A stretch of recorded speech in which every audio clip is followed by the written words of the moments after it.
नमस्कार, मैं हूं मोहित चौधरी और आप सभी का स्वागत है जस्ट इंडिया में। खबरों का रुख करें, लेकिन उससे पहले इस वक्त की हेडलाइंस के प्रायोजक हैं आरोग्य मास्क लगाएं, कोरोना से सुरक्षित रहें। Oscar super speciality hospital and trauma centre, रंश किया showroom in Rohtak and Bahadurgarh. Showroom पर आइए, टेस्ट ड्राइव ले और गाड़ी बुक कराएं। प्रधानमंत्री नरेंद्र मोदी ने राष्ट्रीय सुरक्षा केंद्र का किया उद्घाटन। कहा, गंदगी भारत छोड़ो हमारा अभियान।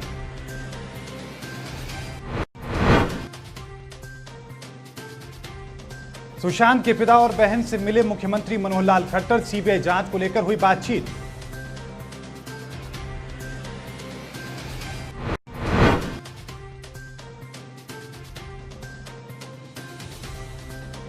राज्यसभा सांसद दीपेंद्र हुड्डा ने विज और चौटाला के विवाद पर साधा निशाना। कहा, घोटालेबाजों को बचा रही है सरकार।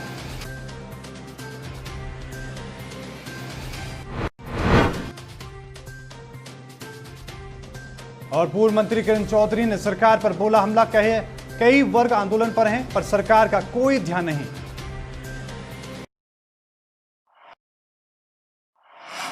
अब खबरें विस्तार से। सीडब्ल्यूसी सदस्य और राज्यसभा सांसद दीपेंद्र हुड्डा ने सरकार पर जोरदार हमला बोला है। हुड्डा ने कहा कि शराब घोटाले के असली गुनहगारों और चहेते शराब माफियाओं को बचाने के लिए सरकार आबकारी और गृह मंत्री के टकराव का ड्रामा कर रही है। शराब घोटाले के असली घोटालेबाजों तक पहुंचने के लिए हाईकोर्ट के सिटिंग जज से जांच जरूरी है। सांसद दीपेंद्र हुड्डा ने कहा कि वे पहले दिन से ही इस बात की मांग कर रहे हैं। उन्होंने आगे कहा कि जब सारी दुनिया कोरोना से लड़ रही थी, तब हरियाणा सरकार में उच्च पदों पर बैठे लोग शराब घोटाले, रजिस्ट्री घोटाले को अंजाम दे रहे थे। उन्होंने कहा कि प्रदेश के आबकारी मंत्री और गृह मंत्री खुले तौर पर शराब घोटाले में एक दूसरे पर सवाल उठा रहे हैं। ऐसे में दोनों मंत्रियों के पद पर रहते निष्पक्ष जांच संभव नहीं है, इसलिए दोनों को जांच पूरी होने तक अपने पदों से इस्तीफा दे देना चाहिए। दीपेंद्र सिंह हुड्डा का कहना है कि सरकार अपने ही बुने जाल में फंस चुकी है। शराब घोटाले को दबाने की तमाम साजिशें नाकाम हो रही हैं। मामले को दबाने के लिए जो एसईटी बनाई गई थी, उसने भी अपनी रिपोर्ट में माना है कि लॉकडाउन के दौरान प्रदेश में बड़ा शराब घोटाला हुआ है। ये घोटाला इतना बड़ा है कि अब लाख कोशिशों के बावजूद सरकार इसको दबा नहीं पा रही है। प्रधानमंत्री नरेंद्र मोदी ने राजघाट के नजदीक स्थित राष्ट्रीय सुरक्षा केंद्र का उद्घाटन किया। महात्मा गांधी को समर्पित राष्ट्रीय सुरक्षा केंद्र की प्रधानमंत्री ने सबसे पहली घोषणा 10 अप्रैल 2017 को महात्मा गांधी के चंपारण सत्याग्रह के 100 साल पूरे होने के मौके पर की थी। ये स्वच्छ भारत मिशन एक परस्पर संवादात्मक अनुभव केंद्र होगा। RSK पहुंचने के बाद प्रधानमंत्री ने वहां स्थित महात्मा गांधी की प्रतिमा पर पुष्पांजलि अर्पित की और केंद्र का अवलोकन किया। RSK में स्थित सभागार में प्रधानमंत्री ने दर्शक 360 डिग्री का अनूठा ऑडियो विजुअल कार्यक्रम भी देखा, जिसमें भारत की स्वच्छता की कहानी यानी दुनिया के इतिहास में लोगों की आदतों में बदलाव लाने वाले सबसे बड़े अभियान की यात्रा दिखाई गई है। प्रधानमंत्री मोदी ने इस मौके पर कहा कि महात्मा गांधी का अभियान था अंग्रेजों भारत छोड़ो, हम लोग अभियान चला रहे हैं गंदगी भारत छोड़ो। उन्होंने कहा कि पूर्वोत्तर भारत में स्वच्छता का बहुत ज्यादा ध्यान दिया जाता है। इस क्षेत्र में स्वच्छता की एक बड़ी परंपरा है। से इस तरह लड़ाई, मैं समझता हूं कि इस लड़ाई लड़ने की यही हथियार है और आपने उसको बहुत ही अच्छे तरीके से अपने साथ जोड़ा है। हमें बाहर भी निकलना है, अपनी गतिविधि भी करनी है और कोरोना से बचना भी है, और इसके लिए मास्क पहनना, 2 गज की दूरी बनाए रखना और कहीं पर भी जहाँ मर्जी पड़े स्पीड करना, थूकने से हमने बचना है, वरना लोगों को आदत होती है। हरियाणा के मुख्यमंत्री मनोहर लाल खट्टर फरीदाबाद में प्रस्तावित दौरे से कुछ समय निकालकर फरीदाबाद के पुलिस आयुक्त OP सिंह के घर पहुंचे, जहां उन्होंने अभिनेता सुशांत सिंह राजपूत के पिता KK सिंह से मुलाकात की है और इस प्रकरण में जुड़े तमाम पहलुओं पर बातचीत भी की। इस दौरान उन्होंने सुशांत के मामले को CBI को ट्रांसफर किए जाने के मुद्दे पर भी बातचीत की है। और उन्हें मुश्किल की घड़ी में धैर्य भी बंधाया। इस दौरान मुख्यमंत्री ने सुशांत सिंह राजपूत की बहन से भी बातचीत की है। मुख्यमंत्री ने सुशांत सिंह राजपूत के पिता के सिंह को आश्वस्त भी किया है कि पूरा मामला सीबीआई को ट्रांसफर होने के बाद उन्हें न्याय अवश्य मिलेगा। आपको बता दें कि पुलिस आयुक्त ओपी सिंह के साथ मुख्यमंत्री के बेहद करीबी संबंध हैं। वो मुख्यमंत्री कार्यालय से भी जुड़े रहे हैं। उस दौरान सुशांत सिंह राजपूत से मुख्यमंत्री की कई बार मुलाकात भी हुई थी। इस कारण से सुशांत सिंह के परिवार में मुख्यमंत्री बेहद करीबी रहे हैं। वे अपने व्यस्ततम कार्यक्रम से समय निकालकर सुशांत सिंह राजपूत के पिता से भी मिलने पहुंचे और उनका हालचाल भी जाना। इस मुलाकात के दौरान सुशांत सिंह राजपूत की बहन काफी भावुक हो गई और रो पड़ी। आपको बता दें कि सुशांत सिंह राजपूत के पिता के सिंह ने पटना में सुशांत सिंह की गर्लफ्रेंड रही रिया चक्रवर्ती के खिलाफ एफआईआर दर्ज की है। रिया ने सुप्रीम कोर्ट में याचिका दायर कर मामले को मुंबई शिफ्ट करने की अपील की है। सुप्रीम कोर्ट में अब इस मामले में 11 अगस्त को सुनवाई होनी है। वहीं केंद्र सरकार ने सुप्रीम कोर्ट में कहा था कि ये मामला अब सीबीआई को ट्रांसफर कर दिया गया है।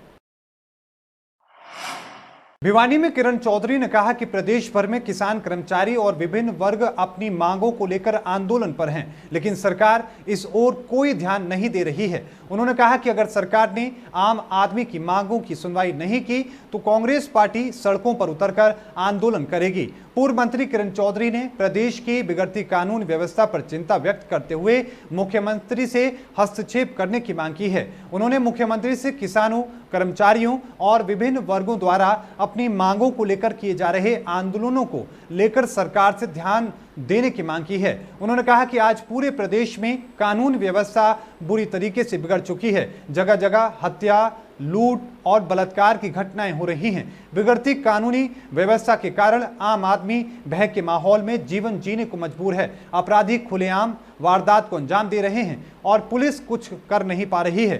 किरण चौधरी ने कहा कि प्रदेश भर के किसान भी सड़कों पर हैं। उन्होंने कहा कि सरकार द्वारा लाए गए किसान विरोधी अध्यादेश से किसानों में भारी चिंता का है और बिजली और पानी की पहले से ही कमी बनी हुई है और किसानों का उत्पादन भी नहीं बिक पा रहा है।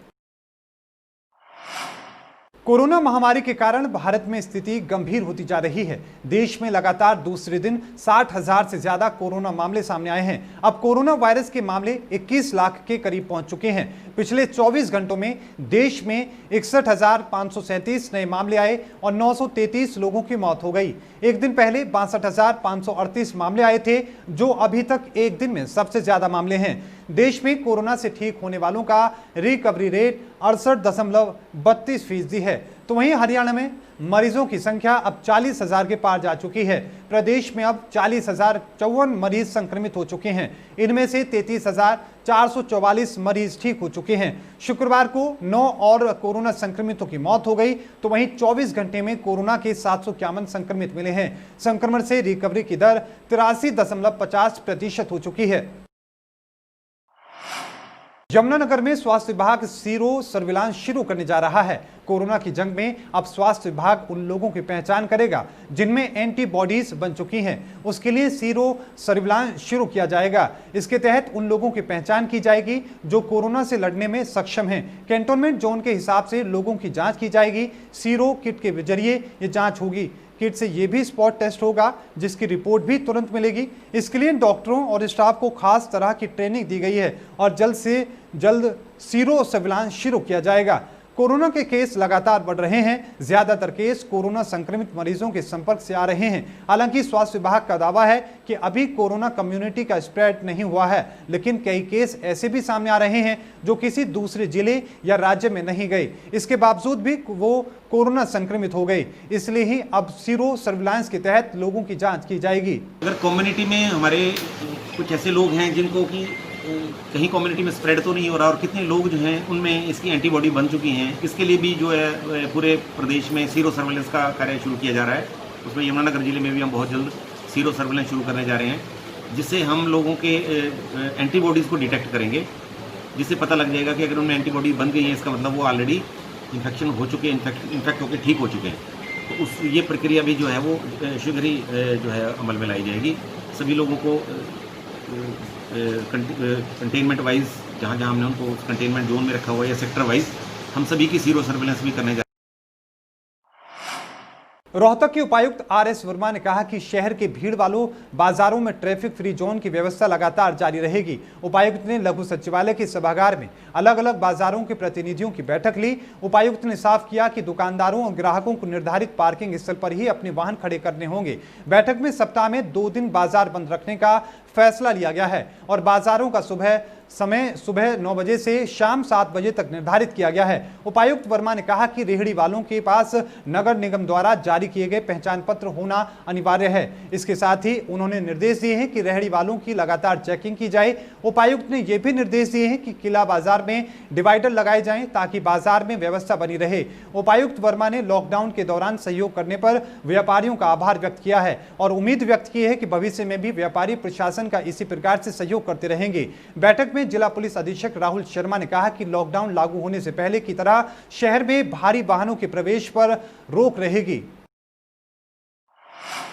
नानौंद के नहर पुल पर खेत मजदूर यूनियन ने मनरेगा मजदूरों को लेकर एक मीटिंग की और उस मीटिंग में मुख्य रूप से 9 अगस्त को भारत बचाओ सत्याग्रह प्रदर्शन किया जाएगा। उसमें ज्यादा से ज्यादा मजदूरों के हिस्सा लेने और गिरफ्तारियां देने की अपील की गई है। अखिल भारतीय खेत मजदूर यूनियन के प्रदेश उपाध्यक्ष राम अवतार सुलचानी ने कहा कि हमारी सभी ट्रेड यूनियनों का सत्याग्रह है। हम कहना चाहते हैं कि हरियाणा सरकार और मोदी सरकार मजदूरों और किसानों को और कर्मचारियों को अनदेखा कर रही है। इसके खिलाफ मनरेगा का जो मजदूर है वो सबसे गरीब आदमी है और ग्रामीण अर्थव्यवस्था को पटरी पर लाना है तो पूरे साल मजदूरों को काम दिया जाए और 600 रुपए प्रति दिन के हिसाब से दिहाड़ी भी दी जाए। हमारी मांग है कि हमें नवंबर तक जो सरकार ने घोषणा की है राशन फ्री देने की, वो फ्री नहीं दिया जा रहा है, उसके भी पैसे दिए जाएं और इसके साथ मजदूरों के खाते में हर महीने 7,500 रुपए दिए जाएं। इन्हीं मांगों को लेकर हम सत्याग्रह आंदोलन कर रहे हैं। तो वहीं महिला समिति आशा खन्ना ने कहा कि प्रदर्शन में महिलाओं की भागीदारी भी जबरदस्त होगी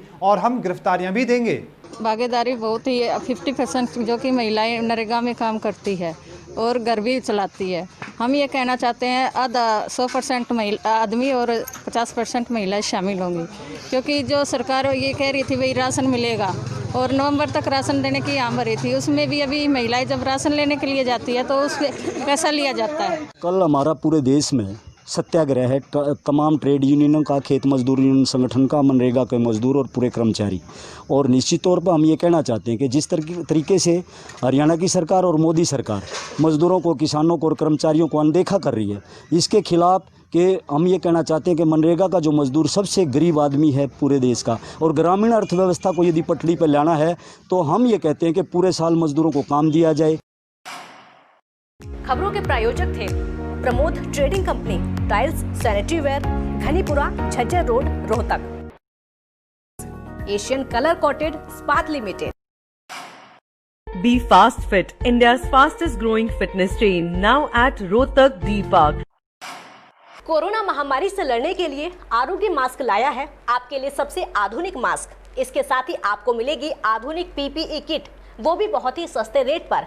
contact@arogyamask.com पर जाएं और हमसे संपर्क करें या फिर www.arogyamask.com से जुड़ें। इसके साथ ही आप हमें कॉल कर सकते हैं। हमारा पता है Anand international, plot number 181, sector 25, Panipat, Haryana.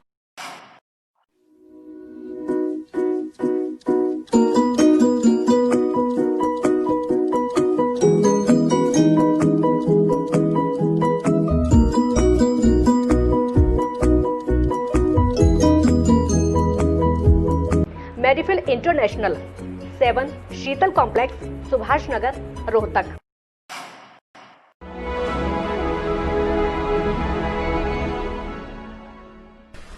चाचा, आपने नया घर बनवाया है तो घर की छत पर कौन सी शीट लगवाई है? बेटा, मैंने अपने घर की छत पर एशियन शीट लगवाई है क्योंकि वो कभी न मिटने वाले ओरिजिनल निशान की चादरें हैं। साथ में ISI का चिन्ह, 5 साल की वारंटी के साथ साथ पैसों का सही मूल्य देने वाली वही इकलौती शीट्स है। क्योंकि नाम नहीं, पहचान जरूरी है। और इस बुलेटिन में अभी के लिए इतना ही। देखते रहिए जस्ट इंडिया। मुझे दीजिए इजाजत। धन्यवाद।